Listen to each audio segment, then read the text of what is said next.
Welcome, everyone, to another episode of the Canadian Country Music Podcast. If you are watching on YouTube, hello, everyone. If you are watching the premiere, make sure you click into the live chat button and chat with us.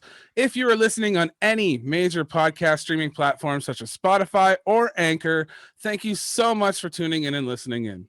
This week, we have Jeff Catto.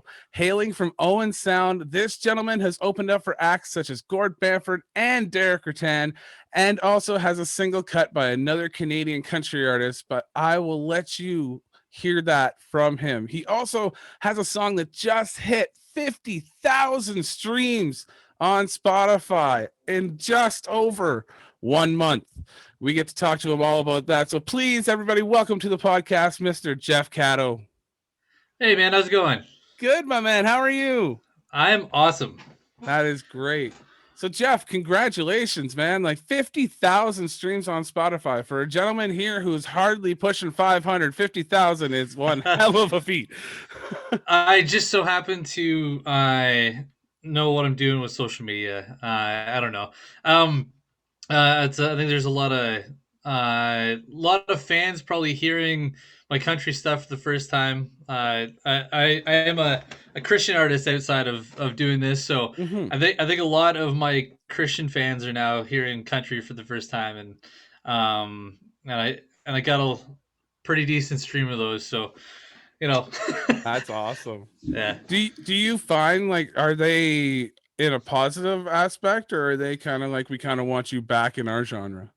No, they're very, very cool about it. I mean, I still released another Christian song recently, so it's not like I'm out of it. But actually, I think that you'd find that they're finding out a little bit more about myself and my family through this music, more than just sing songs directly about Jesus, right? So, Yeah, absolutely. so I think that they're probably learning a little bit more about me and just my love for my family. So it's been pretty good so far. That's pretty wicked, actually. And I mean, if you really look at it and you peel back the layers, I mean, country music and Christian music are very, very co-mingled together. You can't have one without the other, almost. It's true. It's Yeah. true. I was just saying to somebody the other day, there's so much Jesus in country music. Mm-hmm. It's just kind of a way of life, church pews. There's so many songs. I prayed for you. Like, come on. Yeah. All right. So, I was actually watching a documentary the other day, and like the music in Nashville started at a church. really, Yeah, it was a black church that had started, and I guess from there, I believe it was that they started recording some of the artists. So artists from outside of the community would come there, and that's how we got our country music. And then it just kind of grew and branched out into Nashville, which is incredible. wow, Yeah. that's awesome, man. I didn't know I that. can't remember what it was called, but it's a Nashville songwriters thing, and I just YouTubed it, and that's what popped up, and I was like, "What? That's incredible." Cool, man. Yeah. Yeah. So, Jeff, for people who don't know who you are, who are brand new to your music today, can you give just a brief bio of yourself? I started out by going on Canadian Idol. I went down with a girlfriend at the time, and I just kind of wanted to skip school, so I went down and I we actually sang in the parking lot for people who weren't the judges because there were so many people. Yeah, yeah. So to like pass on to the next round type of thing, and so I was fortunate enough to be able to move on a couple rounds, and but that kind of woke up the whole thing of, hey, I want to sing, like that seems like a pretty cool thing. And I had written songs, poetry, like prior to that, um kind of for forever. And so so I started doing stuff like in my school, learned how to pick up a guitar, which I actually almost failed my guitar class. And Really? yeah, and well, because I didn't want to learn tab, right? I just wanted to play chords. True that. True So that. Who's got yeah, time for tab? you got time for tabs. I'm a lead guitar player. I got buddies who can do that. Like, um, so we did that, and so I kind of dove right into country music. And growing up, my parents were split. Hmm. And my mom lived in Toronto, my dad in Owen Sound, and my mom and my stepdad were pastors. So I grew up in the church kind of thing, and when I was little, she said that I had a word over me that I was going to be a worship leader in the same leagues as Brian Dirksen and David Ruttan. These two Yeah, yeah. people were pretty big um, uh, worship leaders and artists in the church, right? Hmm. And so I dove right into country, kind of got the furthest away from God.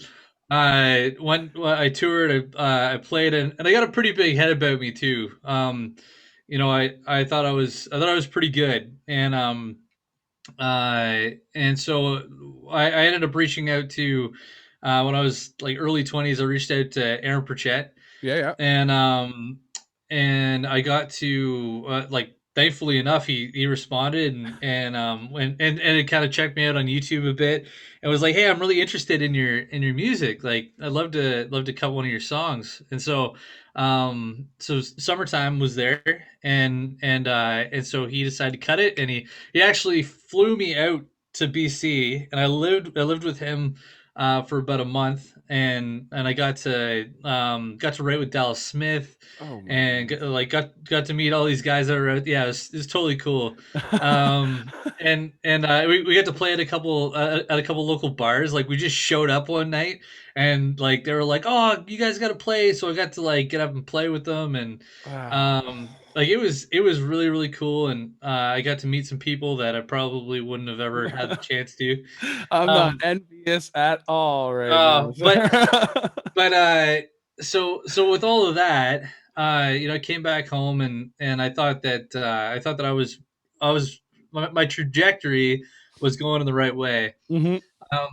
But as an artist, I think one of the things that I really always struggled with was like people were like, "You're good, like you're really good. Your songs are good, but you don't have any money behind you."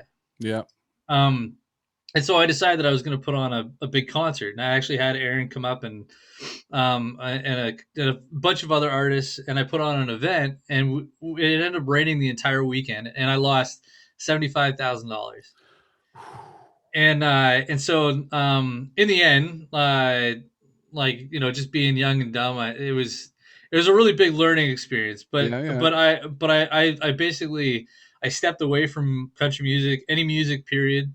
I have Um, yeah, no doubt like that's gotta put a hurt in there, eh? Like, it was a pretty big well, it was a pretty big thing because it took a while for me to pay that money back, mhm. and to get it sorted out. And so obviously, I thought that I had hurt my my time with the people that I had, like with Aaron's people, and Yeah, yeah. so we put everything down. We moved away from our hometown because that would also put a pretty big sting in there as well. And uh uh, and I was selling cars at a dealership in Waterloo, Mhm. and a pastor came in, and after 10 minutes of talking to me, he said, "Jeff, I don't know who you are, but I feel like God's telling me that you're supposed to be writing songs for Jesus." And so right then and there, I gave my life to Christ, No and I just doubt. said, you know what, like if you could still want me after all this stuff that I've done, after the like drinking, drugs, like carrying on, like if he still wants me, if he still wants to use my story, I'll give it to him. So so pretty much right away after that, I started writing with people out of Nashville that I once again had no business being with. Like there's a band at out of Nashville. There's a guy by the name of Mike Donahue who is just a phenomenal guy, and they had a band, and it's escaping my mind right now. Is one of my favorite bands. I can't remember what it is, but they had like I love this band, and it just so happens that the dude who produced my first Christian record was the bass player for this band. No doubt. Yeah, and like I had no idea, like no idea when I made these phone calls, but it was amazing, man. I basically stepped into the Christian industry, and had impact right away. And I think it's just, I made so many mistakes Mhm. doing the country thing. So many mistakes trying to do it my own way, trying to like drag everybody into a studio, and like, you know how easy it is to call up dudes in Nashville and just be like, "Hey, can you just do this? Like this is what I want it to sound like. This is what it is." Yeah, sure. I got 5 minutes. I'll be right there. Yeah. Yeah. so, so so it's so it's pretty wild story. Anyways, I've done really well in Christian. But I kind of felt convicted that for a really long time I hadn't written anything about my wife and my kids, Mhm. and just like, the love that I have for them. And so I started to again, and so all these songs came out, and I was just like, man, I got to put something together, and just put it out there for the world to have a go at. And it's been a really great response so far. I mean, No doubt. just like the redemption story, the yeah, I wouldn't, if you had asked me if I saw myself here, I wouldn't have said that. So it's pretty neat backstory. So No kidding. And I mean, like, just the concept of just being that almost young and dumb, and just the least they could say is no type attitude when you're going up to talk to like Aaron Pritchett and all the songwriters and whatnot. Like, just reaching out to them, just almost that not that arrogant kind of kid, but you know what I mean? Like, just that I don't even know what the worst they could even do to me is, right? oh, I was pretty arrogant. Like looking back on it, man, like if I could give my 16-year-old self a talking to, it'd be to like, for any of you new artists that are listening, I know you guys don't know who I am, but I've been around for a really long time. Like, it's been like 15 more years or more years in this. And it's funny because when I met Aaron was Mhm. like, man, Aaron was like 34 when he started, right? Right? Yeah. So like, you got to think, like, it took years and years and years of time and sweat and like to put Mhm. in this. But if I could tell my younger self, it'd be to be humble, and like, not many people in this world get to do what they love for a living. No. Like the fact that we get to make music, and we get to share it with people, and like the music that we create has the ability to impact somebody's life in such a way that it's changing, like it's life Yeah. changing. Like the lyrics that you write, you have no idea, could absolutely change somebody's life. So we are it's a it's something that I wish that I had taken more seriously and had more patience with, instead of just being like, I gotta have it and I gotta have it now. Yeah. um But I also appreciate the longevity of country music to be able to continue your career well into into your prime age, right? Like, think about it in pop music, or even like, unless you're a huge rock artist, like, your longevity is up until you're like 40, 45, maybe 50, and then it starts to decline in your career, or you just are tired of it and you're done with it. But country music seems to have that part where you can still be singing at 75, you can still be singing at 80, and people are still going to show up to your show. And it's not just going to be the 80-year-olds at your show. There's also going to be that 5-year-old kid that loves you just as much as that one. yeah. Yeah. Man, it's amazing. And Canadian Idol, I didn't know that you were in Canadian Idol. I didn't make it far enough to like be a big thing, but No? What well, did you that sing?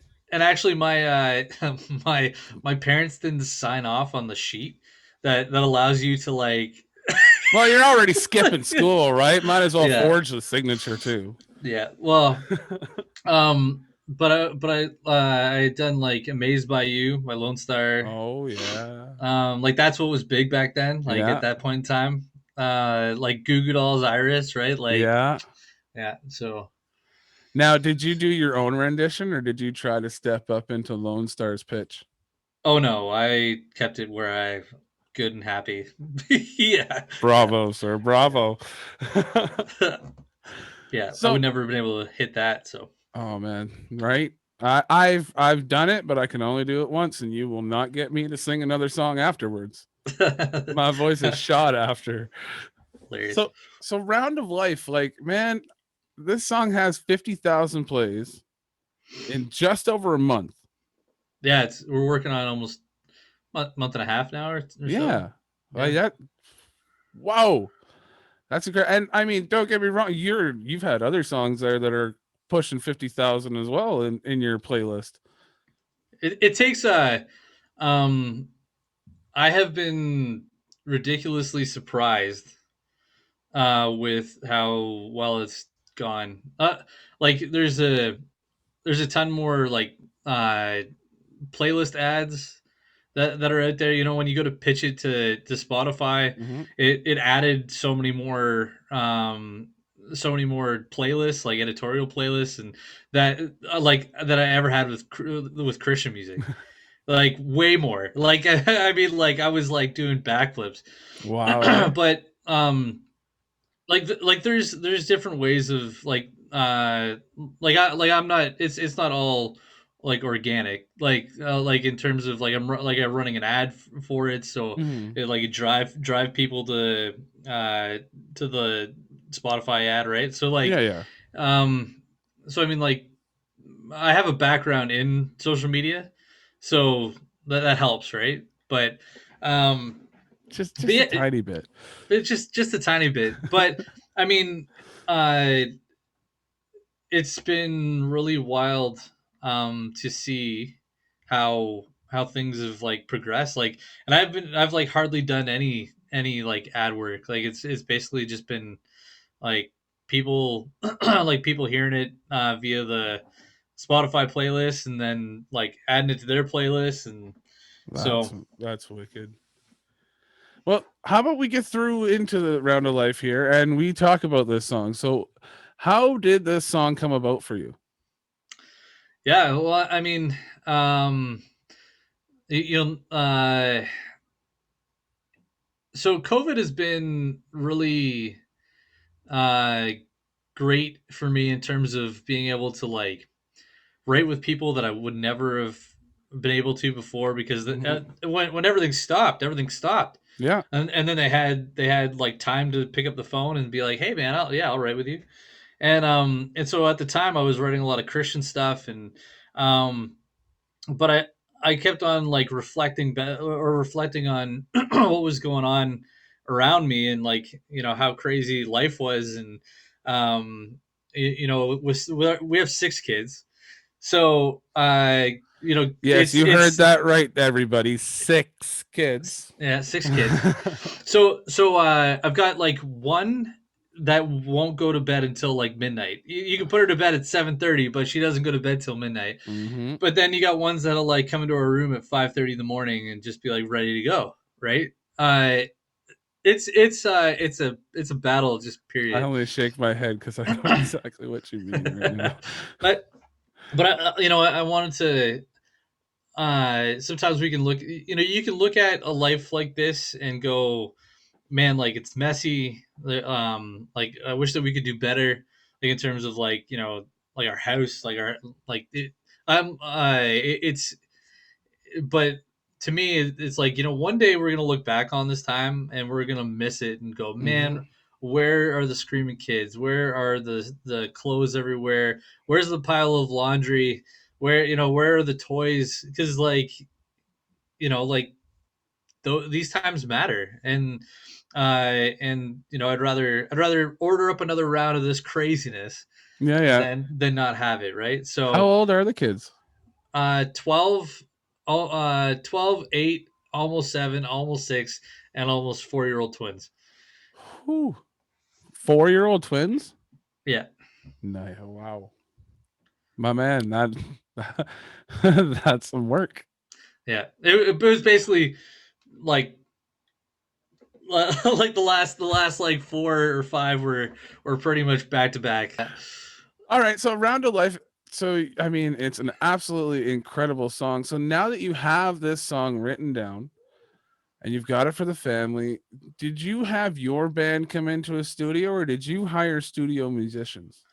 No, so I actually I did pretty much did the exact same way that I did for my latest worship album. Was um, like I was very fortunate to know very talented people, So basically I was able to like hire one person in Nashville to cut one part, hire somebody in Colombia to do another part, like have somebody in Canada do another part, and basically I sat back and kind of, went, okay, Yeah. I like this, let's do this, what about this, can we add this? um but yeah, like technology is awesome, right? Like Right. I like basically I just did all like the pre-production stuff, put it, like, wrote it all out, sent it off, and my one buddy was just like, hey, like, do you like this, what do you think of this? And I was like, I love that, that's great, Perfect. that's, yeah, perfect, awesome. So yeah, very very but that's how I've been doing kind of everything, and it's cost me next to nothing, like, That's just wicked. because it's like just people that want to be invested in you and invest in a great piece of work, right? So Hmm. Did you get any producers with this single as well, or no, did you self-produce? I basically self-produced it. I mean, Nice. there, one dude, Ariel, is like, he put a lot more work into it in terms of, like, a bunch of different instruments. Hmm. So I'd say if there was anybody that kind of had a producer credit, it'd be him for sure. Nice. Uh, so yeah, I mean, he's phenomenal. If you want his contact info, I'll give it to you later.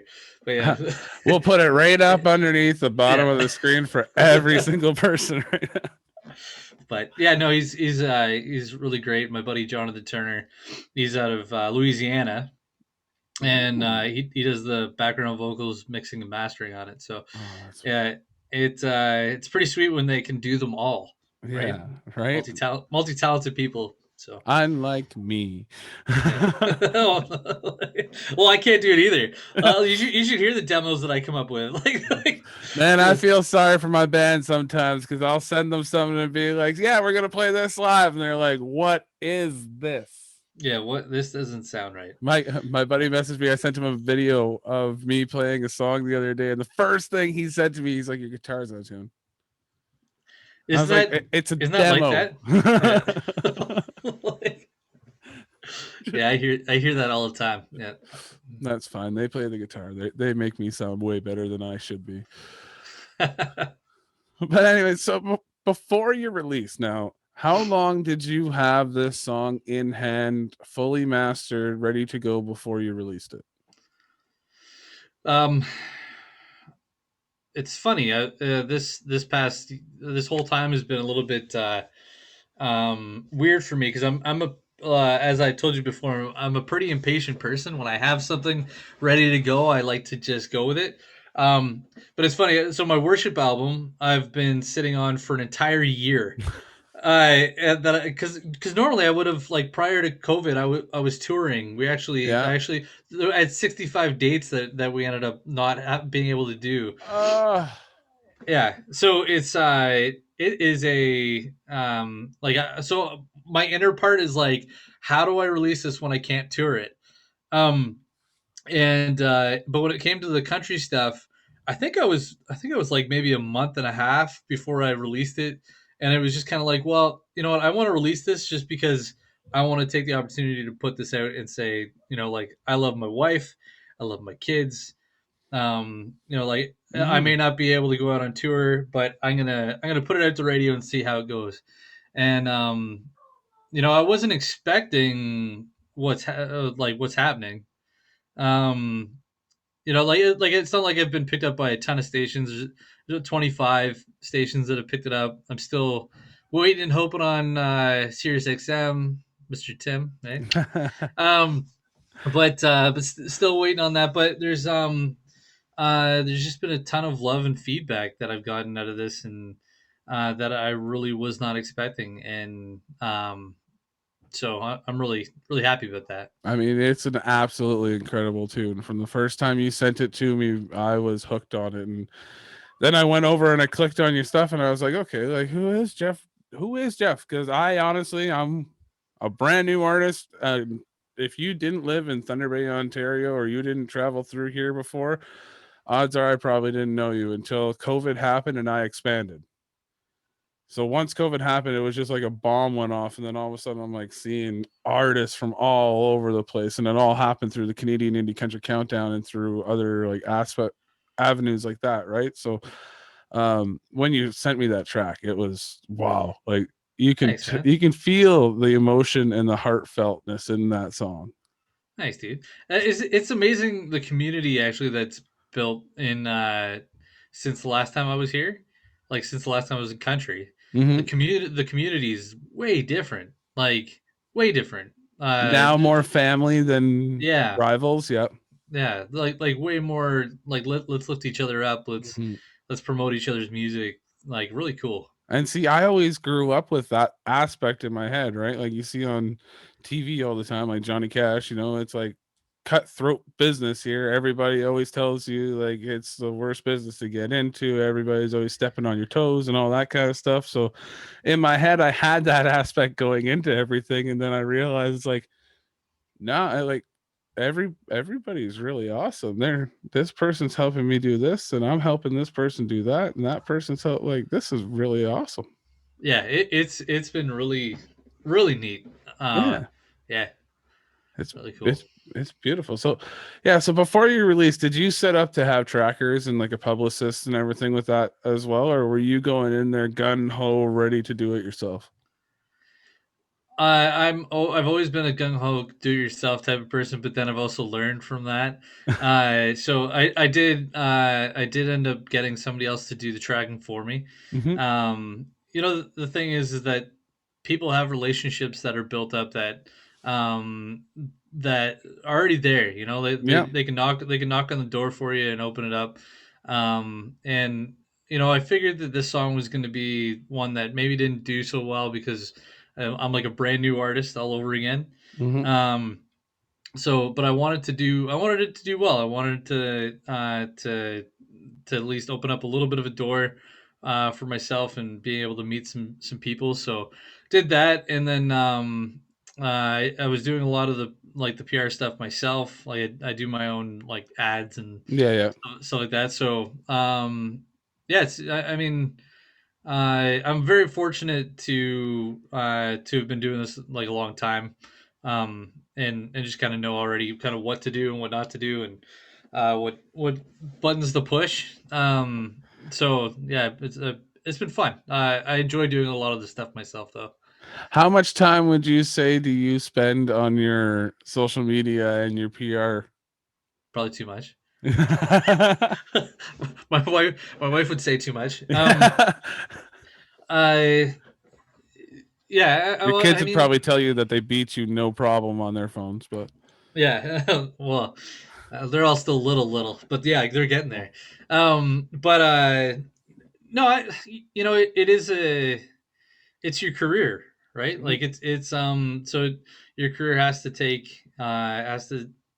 the time for you to learn how to do the things that you want to do. I mean, um, when I got into the Christian industry, I started out by making my own lists of radio stations. So that was in Canada, that was in US, yeah, that was all over the world. So like I'm a list guy. So I went out and I created my own list for that, um, and then like started building the relationships with those people. And so there's a lot of work. There's a lot of late nights. Like there's like a lot of the time it's like 2 o'clock in the morning and you're still working on something, hmm, and maybe it doesn't seem like it's big and flashy because it's not like a TikTok video, but it's the like the list building and like getting all the copyright ready for yeah, something else. And hmm, so there's a lot of that stuff. It's not just it's like like it takes you X amount of time to become like a pro at say playing guitar or yeah, learn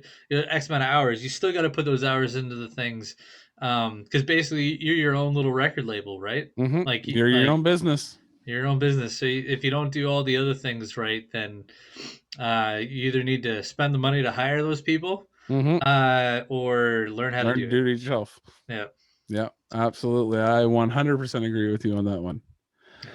So after the release, did you just close your? How close of an eye did you keep on your numbers? Were you like, because I have a tendency to look at my Spotify for artists every single damn day, and I I'm just do. like, how? Yeah, I'm like, Yeah, how many likes did I get today? Or like on Apple, how many people Shazammed my song today to figure out who I was?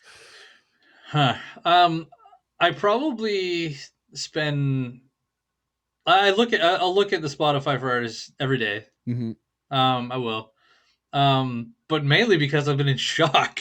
Like, because Fair enough. I mean, like when you start hitting those numbers, yeah, it's just like, what, I what, was what? well when I hit 20,000, I was like, wow, like I'm gonna fall off pretty soon. Yeah. And now it's up like to 57,000, and like, And it's a month and a half. So like you honestly still probably have a month and a half left of like good quality time for that song to be at least high up on the playlist until they start like moving down or getting taken off with new songs and whatnot. So that song could be 100K. maybe, Can you, hopefully, can you man. imagine? It's started to slow down quite a bit though. Now, like as soon as it went over 50,000, Yeah. like it's. I mean, for what it's been doing, like it's starting to now like dwindle. Like Oh, it's okay. Yeah. like Yeah. you can see the trend of it slowing down. Like it took a long time to get to 57 after 50. You know what I mean. So like even if I mean it's whatever, a couple hundred plays a day, I'll take it. Like Right. like who am I kidding? Like it used to take me with Christian music. It used to take me like all year to get to like 10,000 plays, right? Hmm. So, um, but and that was with no like playlisting or anything. Like Yeah. for some reason, Spotify when you try to like pitch it to them, Hmm. and with Christian music, it doesn't go anywhere. Like there's not. It's almost like they don't have enough playlists of stuff, or like you can't compete with that group, which is so weird. It's so it's interesting. Yeah. Like It's different. It's different between the two so much. that's actually kind of odd. Because It you is. would assume that the avenues would be kind of similar in retrospect. Well, I would imagine that they are, but I didn't. I never figured out what I was doing with that. Like in terms of you know anything but it's funny because my new single it's called Healing Power with Yeah, yeah. Christian stuff. It's got I think it's got a couple thousand like streams on it, but I think that the country people are going to see these other worship things, right? Oh, so so absolutely, yeah. so I think that that's probably rubbing off on that, but And even like your other songs, like even though they are a country or gospel or Christian based, like you can still have the story mean more to you than what the words mean. yeah. So Yeah. like even your Round of Life song is still in my mind a gospel song, but it's more towards your family than your other music usually is, correct? Yeah, oh yeah, for Yeah. sure. So I mean, and you like I said before, the workings in between gospel and country music have been so intertwined that I honestly feel like they should be kind of mingled up. And I think Carrie Underwood's new album, I mean, just goes to show how close they are in relation. Yeah, well, she just did one of my favorite bands is Need to Breathe. I don't know if you, Hmm. yeah, she just did a song with them, and like it's phenomenal. It's Oh amazing. yeah. Music is a big thing. It connects, right? Hmm. So Big time. So, what would you say is the main reason for your success? If you could pinpoint one aspect from everything that's gone and getting ready for this release, what would you say is one of the main points that you would say that really helped you succeed in your numbers this go around? golly, I think it's just I think it's just been when it comes to country music, um, I came in with already with having years of failure. Hmm. Um, and not doing things right, and learning from those things. Do you So have do you have any of those in your head that you could like pinpoint right now? Like anything that you were like, oh man, I did this and found out that it just did not work. um oh man, like rushing production, signing with labels that didn't really have your best interests at heart. Basically, wasted money on people, managers. Um, you know, it's just like, you know, I think that I wanted when I first did, or when my last country album that I did, it was terrible. And so, like, the songs were good, it's stuff, but like, it just didn't turn out well. Uh, and I think that I wanted it so bad that something that it hindered me. You know what I mean? Mm-hmm. Mm-hmm. And I think that the process of like of trying to get buddies to be involved and cut the parts, like, your band's, and this isn't the same thing for everybody, Mm-hmm. but my band was in studio guys, right? Yeah. My band was good. It was good for, like, playing it live. They loved putting on a show, Yeah. but they weren't studio guys, right? And so, they should have spent the money on proper people, like, on proper PR, on like hiring a tracker properly, like, like, the relationships. Yeah. Relationships are a huge part of the industry, and Mm-hmm. in any industry, in anything that you do, relationships is such a huge thing. And I feel like I wasted those moments of, like, I could have or should have been humbled. Like, I don't want to say that I was a dick, but I just didn't pay attention to those to that. I didn't humble myself. I didn't think, wow, this person has tons of experience that they're trying to shed light Mm-hmm. on me with. I'm just super amped about myself because they want to work with me. So it's one of those things where you kind of got to go, man. Um, like, you were a kid, and now that I'm a man, now that I've made my mistakes, I've learned from them. Like, I sat back and I looked at everything and said, you know, this is how you put together a really good song and a really good project. These are the things and the steps that I want to take in order to make sure that I do it right this time. Mm-hmm. And, put it out that way. That was a long answer to your question, but That's because all there's right, my because man. because there's so much, right? Yeah, Like, exactly. That's why I wanted to there's do a podcast. I didn't want it to be just these short little one question interviews because there is so much to break down in just a little bit. yeah, like, uh there's, and I don't want to keep, like, harping back on, like, me being a dick type of thing, but, like, but it does, like, it tells such a story. Like, and I've come across, people that I work with, that are managers of different artists that just thought they were the bee's knees, and Mm-hmm. they had great potential, but they just they just failed because they thought they could do it better on their own. Yeah, And, at the end of the day, like, you know, it's a people business, and you gotta treat people well. So, exactly. You get what you give. yep, Yeah. yep, totally. Okay. So for this live aspect of this show, I have brought in a new thing called Google That. So what I did was I Googled your name, and Oh, from that, geez. I went into Google Images and I found this picture of you. Yep. For the live audience, can you let them know what this picture is? What is going on in this live performance with you, sir? This picture is a way better looking version of Jeff Catto than was. That cowboy hat is pretty striking, I gotta say. Like, Well, it's probably like 60 pounds later type of, version of Jeff Catto, but, um how long ago yeah, was this picture? we're Oh, it was a good chunk. It was a really good chunk. Like I'm talking like uh, close to 7 years ago, Okay, yeah, yeah. something like that. Striking little vest Yeah. So going on.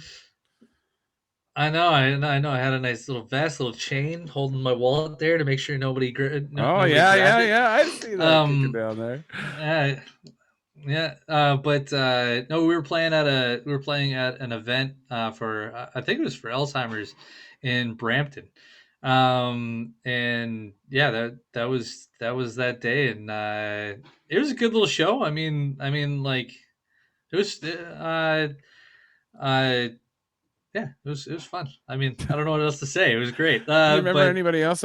Was there anybody else that played that show, or was it just you? no, it's just me. Oh, look at that headlining act.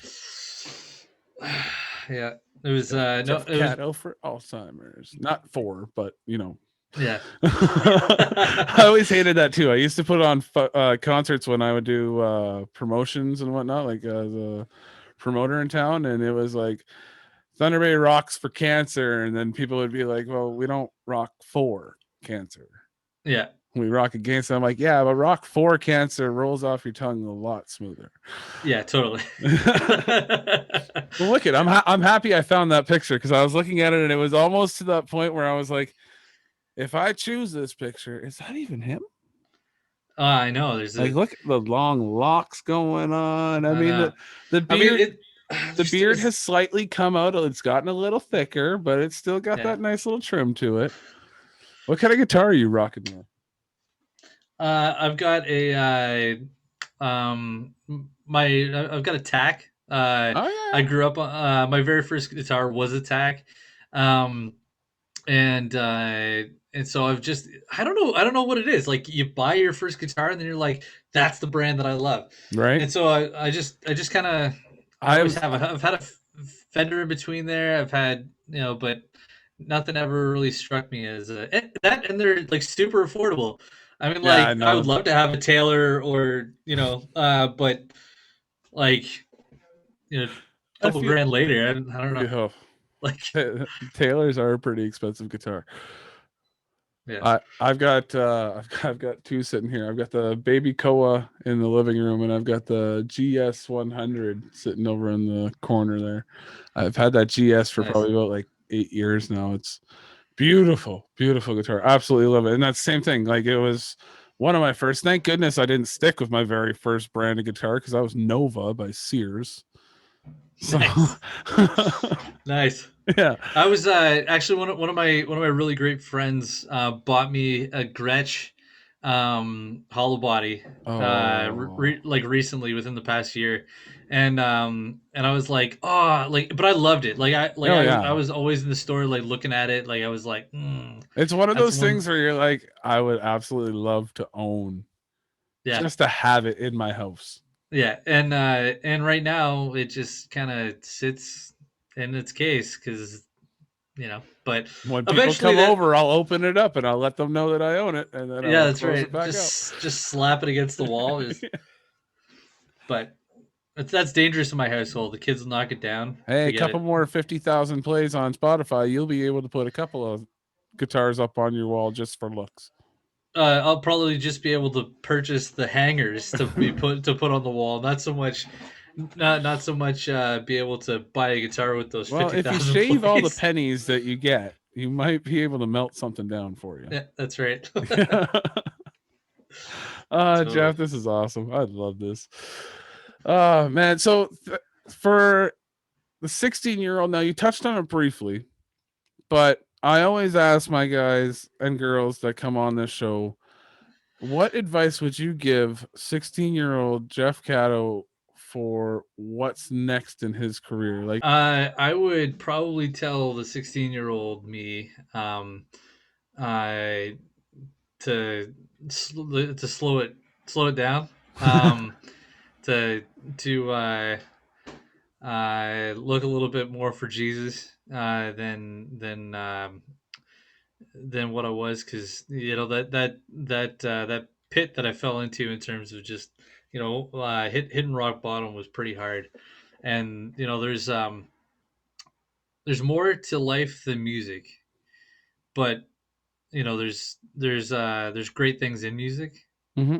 and if you can be a good person and you can love on people and pour into people, music will come and those songs will come and they'll be the right songs. They won't be just ones about wanting to get with women and Yeah, who can drink more, and there's more to being a man than who can drink the most beer, right? true and that. uh and I would probably tell my 16-year-old that there's more to being a man than who can drink the most beer.